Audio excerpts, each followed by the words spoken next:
Bonjour, Sébastien Ramos, délégué régional Engie sur la région Bretagne et également délégué régional adjoint France Hydrogène sur la région Bretagne.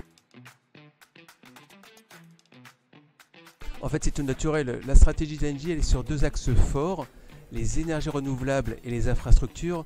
Et donc sur la partie énergie renouvelable, l'enjeu c'est de pouvoir stocker l'énergie.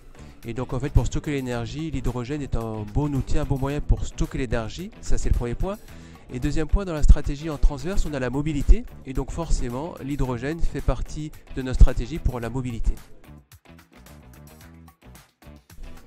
Alors en fait, il y a deux business models concernant l'hydrogène. Il y a soit remplacer l'hydrogène existant sur des gros sites industriels, c'est pas le cas de la Bretagne, par de l'hydrogène vert.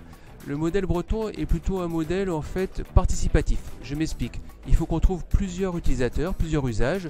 Donc il faut qu'on trouve des industriels qui utilisent de l'hydrogène, mais également des collectivités via leurs bus qui peuvent utiliser l'hydrogène ou des transporteurs. Donc en gros, c'est une approche très participative, très territoriale de l'utilisation de l'hydrogène.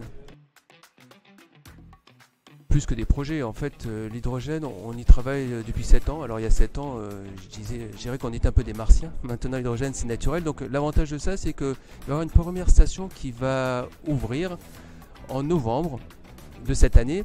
Et donc elle sera sur le site de Michelin. En fait c'est le modèle. Michelin a de l'hydrogène, donc elle va remplacer son hydrogène gris, issu de résidus pétroliers, par de l'hydrogène vert. Mais en fait c'est pas suffisant. Parce qu'en fait, il y a une notion de critique masse et il faut trouver d'autres personnes utilisant l'hydrogène. Donc on a mis une station au niveau de l'usine. Et là actuellement, il y a l'agglomération de Vannes qui va prendre 4 bus. On est en relation avec des transporteurs au niveau local et d'autres utilisateurs dont nous. Donc voilà, donc on commence à avoir, je dirais, suffisamment d'usage pour l'ouvrir. Et donc c'est en novembre 2022.